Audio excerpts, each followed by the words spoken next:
இதுதானா? ஏய், என்ன என்ன கேவலமா பாத்துட்டு போற? எப்பா இனிமேல் இந்த துப்பாக்கி பாமுக்கெல்லாம் பயப்படுற மாதிரி இல்ல.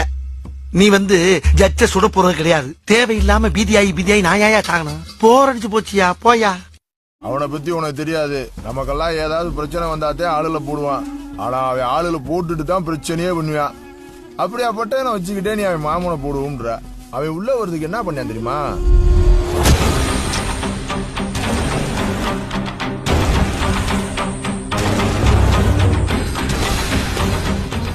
யா இந்தியா பேக் டு செமிஃபைனல் மறுபடியும். இந்த தடவை என்ன காத்திருக்கோ தெரில. பட் எனவே ஒரு மாதிரி பரவாயில்ல, நமக்கே பழகிடுச்சு. எனக்கு ஓவராலாக எனக்கு சொல்ல தெரியல. பட் என்னை பொறுத்தவரையும் என்னோட பாயிண்ட் ஆஃப் வியூவில் எவ்வளவோ பார்த்தாச்சு, இதையும் பார்த்துருவோம் அப்படிங்கிற மாதிரி தான் இருக்குது. ஸோ இந்த தடவை கொஞ்சம் கூட எக்ஸ்பெக்டேஷனே கிடையாது.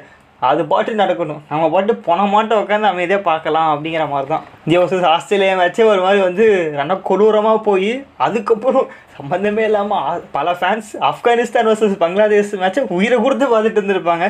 இதுக்கு நடுவில் மழைலாம் நடுவில் பல சினாரியோஸ் நடந்து குலாப்தீனோட பயங்கரமான ஒரு சினிமாட்டிக் யூனிவர்ஸ்குள்ளே போய்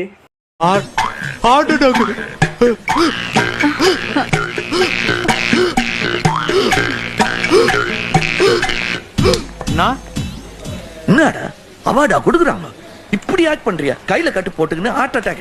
ஸோ இந்த மாதிரி பல விஷயங்கள் கடைசியில் கடைசி நொடி வரையும் பதட்டத்துலேயே இருந்து முஸ்தபிசர் அவுட் ஆனதுக்கப்புறம் தான் ஒரே ஒரு நிமிஷம் முடிஞ்சுது அப்படிங்கிற ஒரு நிம்மதியோட செமிஃபைனல் பார்த்திங்கன்னா இப்போதைக்கு கன்ஃபார்ம் ஆகிருக்கு. இங்கிலாந்து ஆல்ரெடி இந்தியா ஜெயிக்கும் போதே ஆயிடுச்சு. மறுபடியும் இது ஏன் நம்ம சொல்கிறோன்னா, அந்த பக்கம் semi-final south Africa versus Afghanistan. South Africa அவனே ஒரு ஜோக்கரு, எப்படியும் ஃபைனல் வந்தாலும் மேபி சவுத் ஆஃப்ரிக்கா ஒரு பக்கம் இந்த சீரியஸ் ஃபுல்லாகவே பார்த்திங்கன்னா இன்னும் தோக்கவே இல்லை, நோ லாஸ் அப்படின்னு சொன்னாலும் அந்தளவுக்கு டாமினேஷனில் எதுவும் கிடையாது. பல டீம் கூட முட்டி மோடி இந்த லெவலில் டேவிட் மில்லர் அப்படிங்கிற ஒரு ஆள் இருக்கிறனால அங்கங்கே பார்த்திங்கன்னா அந்த top order middle order collapse ஆகும்போது அவர் ஏதோ மீட்டு கொடுத்து எங்கேயோ அடிச்சு கொடுத்துட்ருக்காரு. இன்னொரு சைடில் bowling.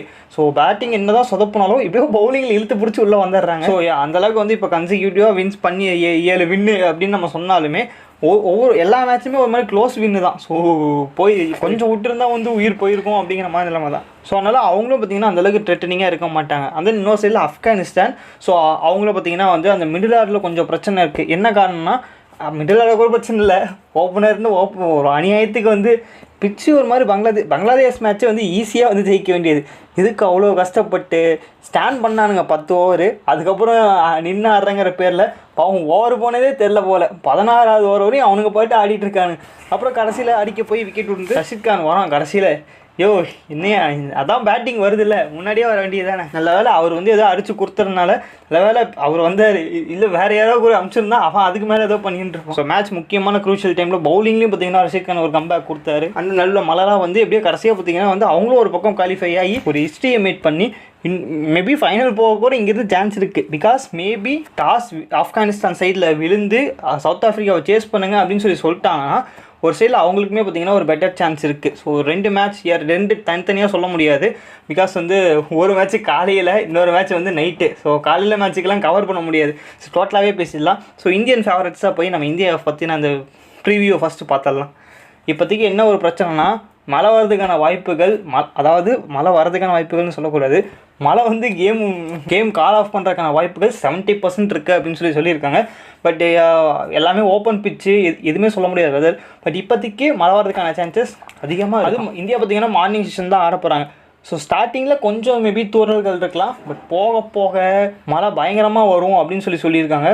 So match call of ஆகிறதுக்கான வாய்ப்புகள் இருக்குது. இப்போ இதில் என்ன பிரச்சனைனா, இது ஆக்சுவலாக இந்தியாவுக்கு ஃபேவரட்டாக தான் ஒரு பக்கம் பார்த்திங்கன்னா ஒரு ரூல்ஸ் இருக்குது. இப்போ ஒரு வேளை மழை மேட்சே நடக்காமல் கேன்சல், மேட்ச் டாஸே போடல, பாலே போடல, அப்படியே மேட்ச் அபன் பண்ணுறாங்க. ஏன் என்ன பிரச்சனைனா, ரிசர்வ் டே இல்லை. செகண்ட் மேட்ச்சுக்கு பார்த்திங்கன்னா ரிசர்வ் டே, அதாவது செமிஃபைனல் 2க்கு ரிசர்வ் டே வைக்கல, ஆனால் செமிஃபைனல் 1க்கு ரிசர்வ் டே வச்சுருக்கானுங்க. இது என்ன கணக்கோ தெரில. ஆக்சுவலி அவங்க எந்த மாதிரி பேஸில் பண்ணியிருக்காங்கன்னா, 250 நிமிஷம், ஸோ 250 மினிட்ஸ், அதாவது கிட்டத்தட்ட அது என்ன 10 நிமிஷம் கணக்கு தெரில, 60 டிவைடு போட்டோம்னா 4 மணி நேரம் 10 நிமிஷம் பார்த்திங்கன்னா 2 செமிஃபைனல்ஸுக்கு எக்ஸ்ட்ரா டைம்.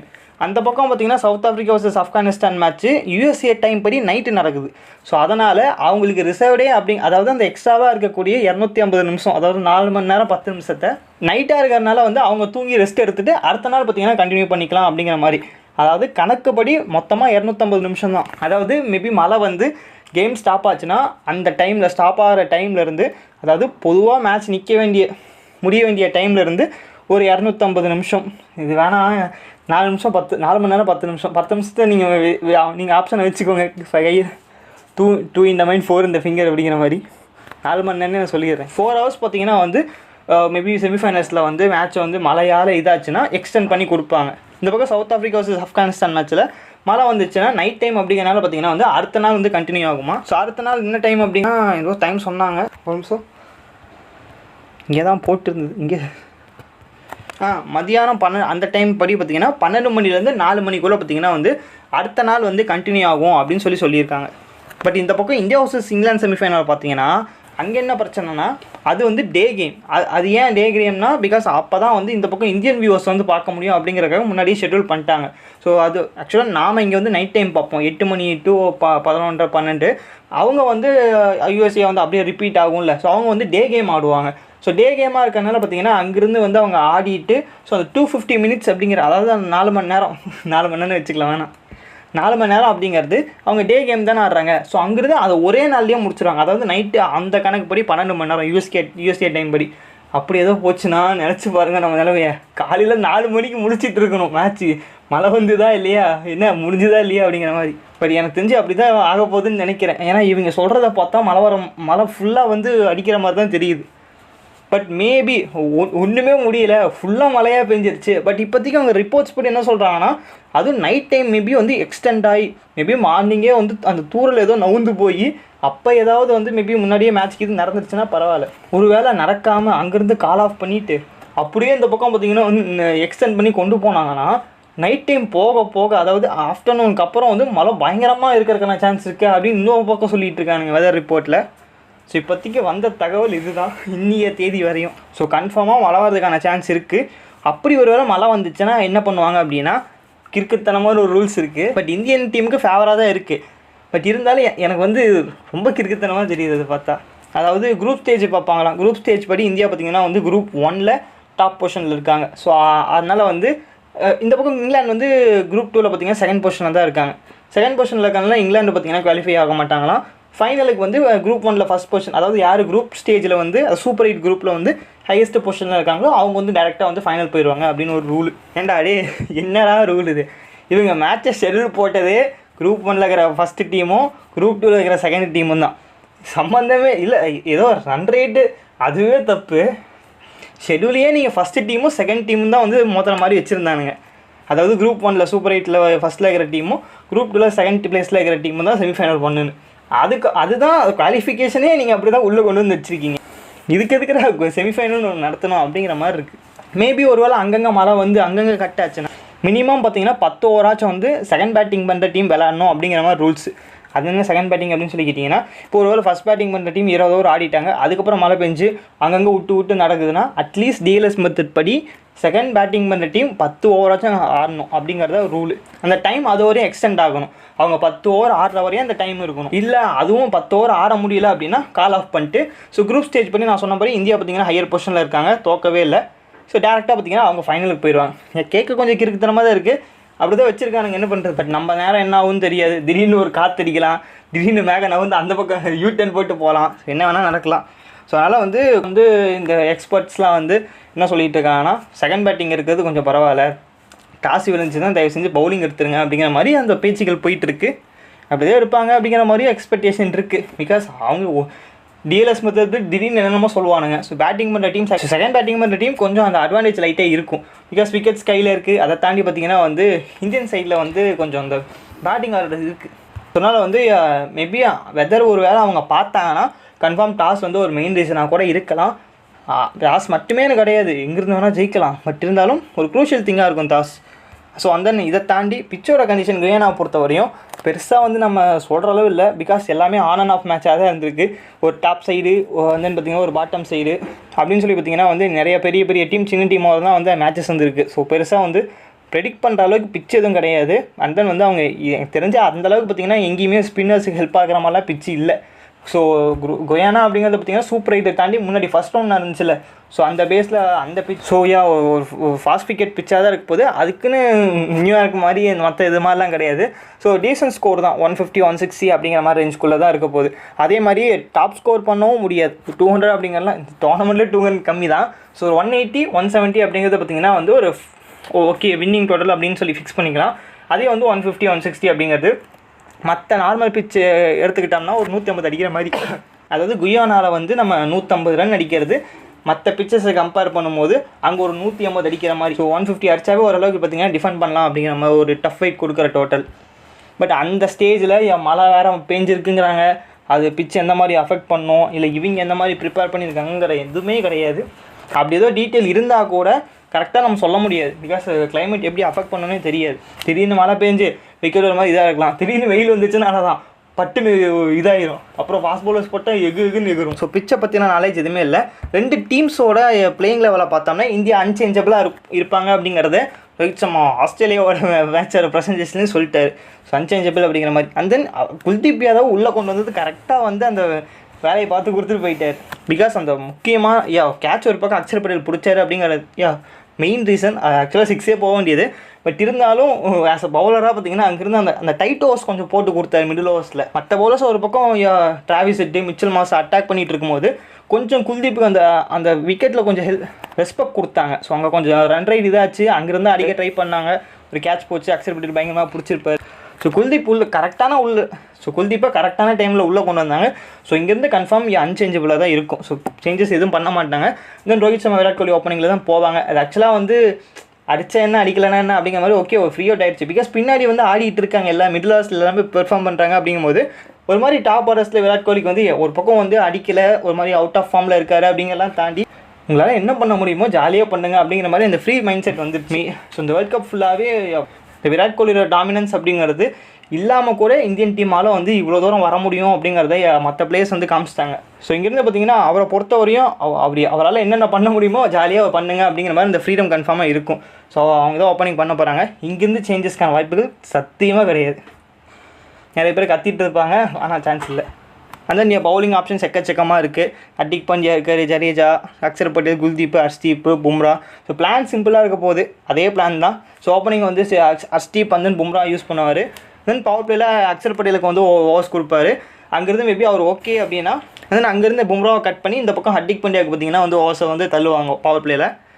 மிடில் ஓவர்ஸில் கரெக்டாக பார்த்தீங்கன்னா வந்து இப்போதைக்கு எப்படி யூஸ் பண்ணிகிட்டு இருக்காங்கன்னா அக்ஷர் பட்டேல், குல்தீப் பார்த்தீங்கன்னா வந்து தென் ஹர்திக் பாண்டியா நடுவில் போட்டு ஜடேஜாவை பார்த்தீங்கன்னா ஒரு 8 இல்லை 10 அப்படிங்கிற அந்த ஓவர்ஸில் ஸ்டார்ட் அப் கொடுத்து அங்கே ஓகே நல்லா போடுறாரு அப்படிங்கிற பட்சத்தில் அடுத்து கண்டினியூஸாக ஓவர்ஸ் கொடுக்குறாங்க. இல்லை அப்படின்னா அங்கேயே கட் பண்ணி பவுலிங் ஆப்ஷன்ஸ் இருக்கிறதுனால கரெக்டாக ரொட்டேட் பண்ணிக்கிறாங்க. எங்கே யாரை வந்து இந்த அட்ஜஸ்ட்மெண்ட்ஸ் கரெக்டாக ஈஸியாக இருக்குது. பிளேயர்ஸ் கொஞ்சம் ஆப்ஷன்ஸ் இருக்கிறதுனால பவுலிங்கில். அண்ட் ஃபைனலாக லாஸ்ட் 5 ஓவர்ஸ் ஒரு ஓவர்ஸை பார்த்தீங்கன்னா யாரோ ஒருத்தருக்கு கண்டிஷன் பேஸ் பண்ணி மேக்ஸிமம் ஹர்திக் பாண்டியாவுக்கு கொடுக்குற மாதிரி இருக்குது.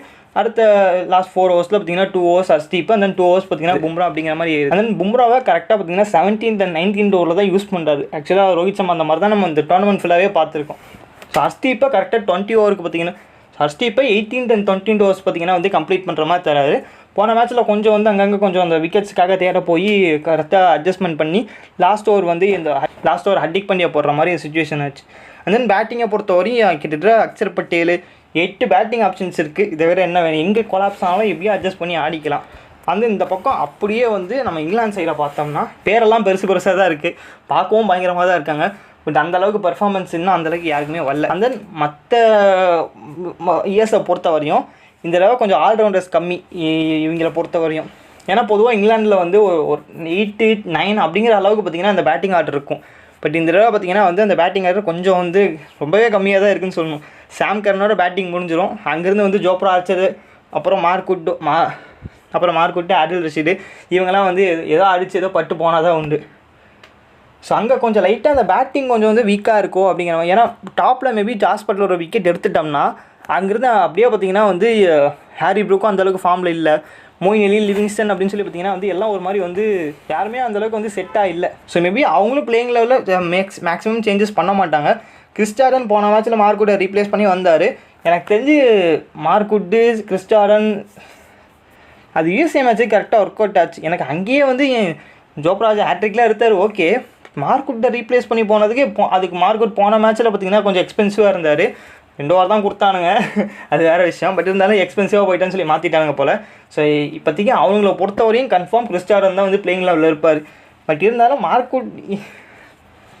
இருந்தாலும் பேஸ் கொஞ்சம் இருந்தால் நல்லாயிருக்கும்னு நான் நினைக்கிறேன். பட் மேபி அவங்க கன்ஃபார்ம் சேஞ்சஸ் பண்ண மாட்டாங்க. சேம் போன மேட்ச் பிளேயிங் லெவலில் தான் போவாங்க. ஸோ அதை தாண்டி அங்கே மாற்றுறதுக்கு ஆளும் இல்லை வேறு யாரும். டக்கெட்டு, வில் ஜாக்ஸு, டாம் ஹேட்லி இவங்க தான் இருக்காங்க பெஞ்சில். ஸோ இவங்கெல்லாம் வந்து செமிஃபைனலில் ரீப்ளேஸ் பண்ணலாம் வாய்ப்பே கிடையாது. சேம் பிளேயிங் லெவல் தான். என்ன பேட்டிங் தான் கொஞ்சம் பார்த்திங்கன்னா வந்து லாஸ்ட்டு 4 ஃபுல்லாக பவுலர்ஸாக இருக்குது. ஜோப்ரா ஆர்ச்சர், கிறிஸ் ஜார்டன், ஆடில் ரஷீத், டாப்லி அப்படின்னு. சாம் கரன் அந்தளவுக்கு ஃப்ளோவில் இல்லை, எதிர்பார்க்கவும் முடியும். ஃப்ளோவில் இல்லைன்னு இல்லை, அவர் பேட்டிங்கே அவ்வளோதான். அதுக்கு மேலே லிவிங்ஸ்டன் அவன் பாட்டு சுற்றிட்டு போயிடுவான். மொயின் அலி கொஞ்சம் நின்று ஆடுறவன். அதுக்கப்புறம் மேலே பார்த்தீங்கன்னா பிலிப் சல்ட்டு அவனும் சுற்றுற கேஸு தான்.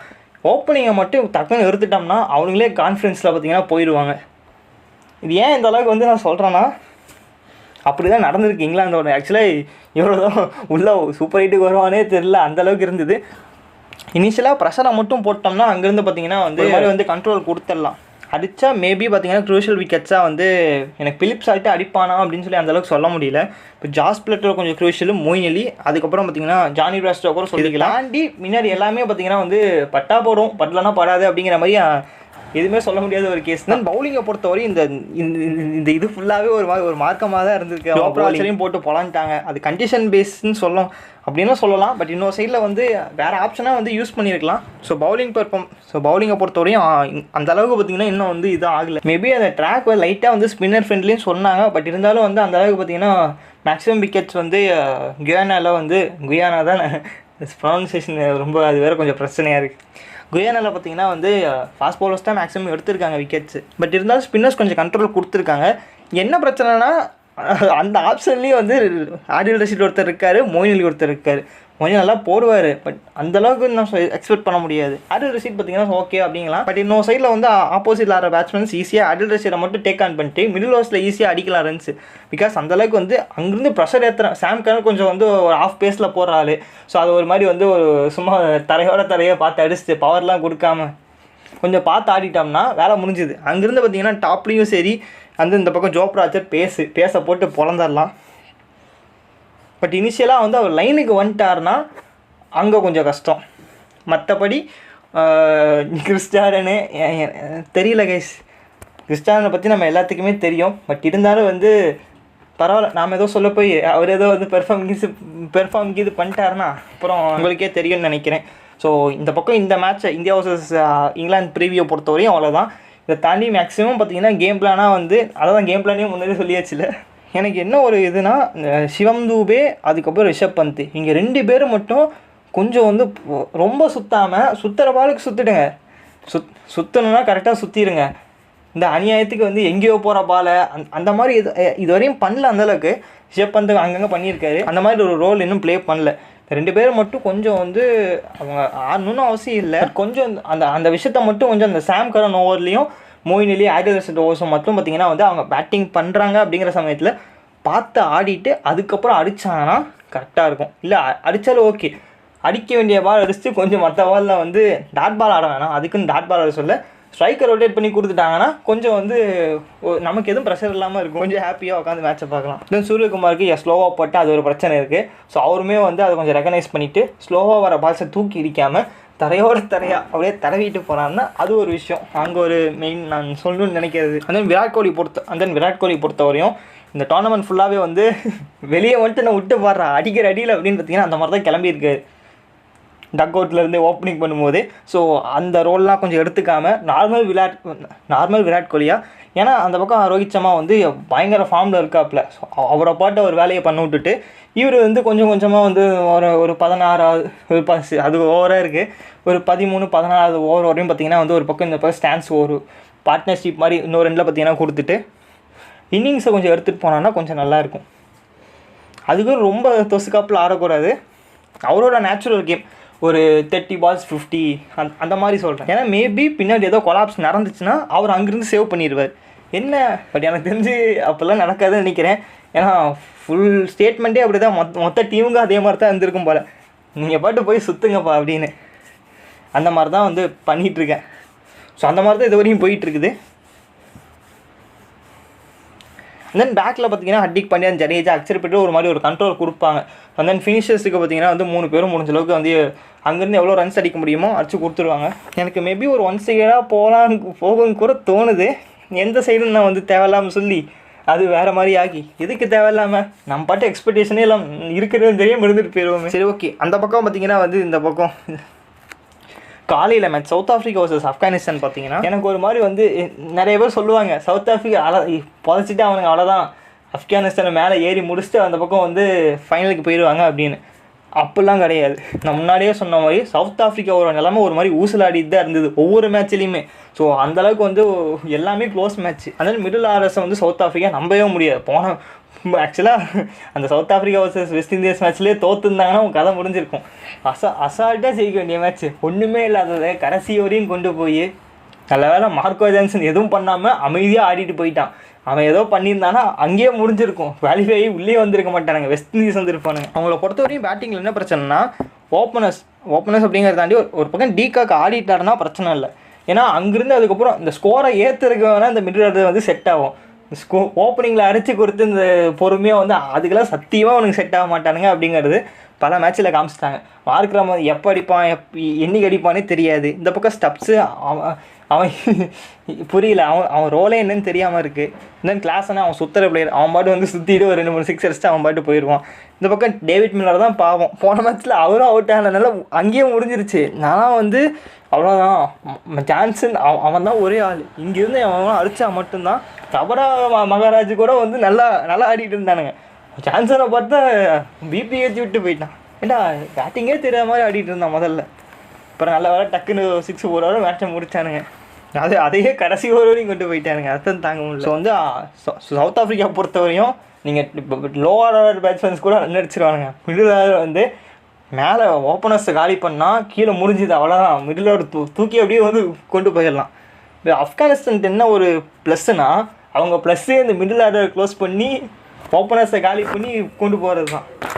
ஸோ இவங்களோட மைனஸ்ஸு அவங்களோட ப்ளஸ்ஸு அப்படிங்கிறனால எனக்கு தெரிஞ்சு வந்து எனக்கு இதுவுமே ஒரு 1 சைடு மாதிரி தான் தோணுது.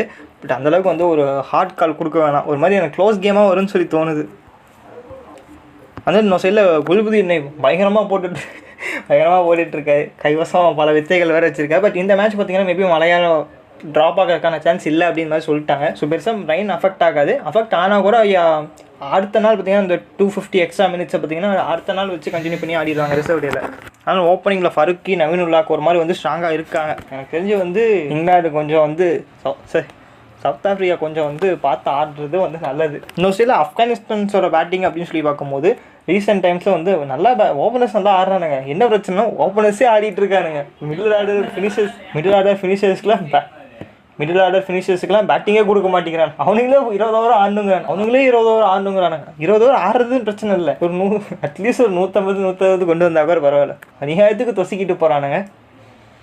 ஸோ கொஞ்சம் ஓப்பனிங்கில் கொஞ்சம் கொஞ்சம் நின்று ஆடுங்க, ஒன்றும் பிரச்சனை இல்லை. ஒரு 12 ஓவர் எடுத்துக்கோங்க நீங்கள் ஆடுங்க. அதுக்கப்புறம் ஒரு 8 ஓவர்ஸ் இல்லை 7 ஓவர், அது அட்லீஸ்ட் ஒரு 6-7 ஓவராச்சும் வந்து அடுத்த பேட்ஸ்மேன்ஸுக்கு கொஞ்சம் கொடுத்தாங்கன்னா ஸோ அங்கேருந்து அவங்க கொஞ்சம் மேக்கப் பண்ணிப்பாங்க. அதனால் அவங்க மிடில் ஆர்டர்ஸும் ஒரு மாதிரி வந்து ஒரு அன்ஃப்ளோவில் தான் இருக்கானுங்க, பெருசாக வந்து ஒரு ஃபார்மில் இல்லை. பட் இன்னொரு சைடில் ரஷீத் கானோட பேட்டிங் நல்லா ஃப்ளோவில் இருக்குது. என்ன அவர் ஆவணம் வந்து 7, 8, 9 வந்துட்டுருக்காரு. கொஞ்சம் முன்னாடி வந்தாருன்னா நல்லா. ஸோ இந்த காலெலாம் ஆல்ரெடி பார்த்திங்கன்னா வந்து அந்த மிஸ்டேக்ஸ்லாம் பார்த்து ரீகப் பண்ணியிருப்பாங்க. போன மேட்ச்சு பங்களாதேஷ் ஈஸியாக ஜெயிக்க வேண்டியது கையில் இருந்தது. இன்னொரு சைடில் சவுத் ஆஃப்ரிக்கா ஒரு பவர் அப்படிங்கிறது ஒன்று ஓப்பனிங்கில் ஓப்பனர்ஸ் அடிக்கிற முக்கியமாக டீகாக் ஒரு இன்னிங்ஸு, இன்னொன்று பார்த்தீங்கன்னா மிடில் ஆர்டரில் டேவிட் மில்லரோட இன்னிங்ஸு. இதை தாண்டி அவங்களோட பவுலிங் யூனிட் இப்போ எக்ஸ்ட்ரா வந்து சம்ஷேந்தன் மகராஜ் 2 பேரும் யூஸ் பண்ணுறாங்க. கரெக்டாக ஒர்க் அவுட் ஆச்சு. போன பிளேயிங் லெவலில் பொறுத்தவரையும் இந்த பக்கம் கன்ஃபார்ம் ஆப்கானிஸ்தான் சேம் லெவலில் போவாங்க. சவுத் ஆஃப்ரிக்கா பொறுத்தவரையும் சவுத் ஆஃப்ரிக்காவும் பார்த்தீங்கன்னா சேஞ்ச் பண்ணுறதுக்கான சான்ஸ் ரொம்ப கம்மி. பிகாஸ் மகராஜ் அண்ட் தென் சம்ஷேன் 2 பேருமே நல்லா போட்டாங்க போன மேட்ச். தென் வந்து ஓப்பனிங்கில் பார்த்தீங்கன்னா ஸ்டார்ட் பண்ணால் நார்ஜன் ரபடா, மிடில் ஓவர்ஸில் பார்த்தீங்கன்னா வந்து அந்த பக்கம் ஜான்சனை விட்டுருவாங்க. நடுவில் மேபி மார்க்ரம் அங்கங்கே வந்து போடுறாரு, அவரும் நல்லா தான் போட்டுட்ருக்காரு. ஸோ பவுலிங் ஓகே, டிபார்ட்மெண்ட் வந்து ஒரு நல்லா இருக்குது. பேட்டிங் கொஞ்சம் வந்து மிடில் ஆர்டர் இந்த டீம்லேயும் பிரச்சனை இருக்குது, அந்த டீம்லேயும் பிரச்சனை இருக்குது. ஸோ அந்த மிடில் ஆர்டர் தான் மேபி வந்து கேமை கொஞ்சம் வந்து டஃப்பாக கொண்டு போவாங்கன்னு சொல்லி நான் ஃபீல் பண்ணுறேன். பார்ப்போம். பட் இருந்தாலும் லைட்டாக எனக்கு ஆப்கானிஸ்தான் மேலே கொஞ்சம் வந்து எக்ஸ்ட்ரா ஹோப் இருக்குது, வந்துடுவாங்க அப்படிங்கிற மாதிரி. ஆனால் கிரிக்கெட் பிச்சை பொறுத்தவரையும் பார்த்தீங்கன்னா வந்து ஒரு 160 150 பிச்சு தான். ஸோ 170 அடிச்சிட்டாவே போதும் அப்படிங்கிற மாதிரி இருக்கும். பார்ப்போம். பாபாய். அந்த உங்களோட செமிஃபைனல்லையா உங்களோட செமிஃபைனல்ஸோட ஃபேவரட்ஸ் யார் ஜெயிப்பாங்க, அதை தாண்டி ஃபைனல்ஸ் யார் யாருக்கும் இருக்கும் அப்படிங்கிற எல்லாத்தையும் கமெண்ட்ஸில் போட்டு விடுங்க. பார்ப்போம். பாபாய். அப்புறம் பார்க்கலாம்.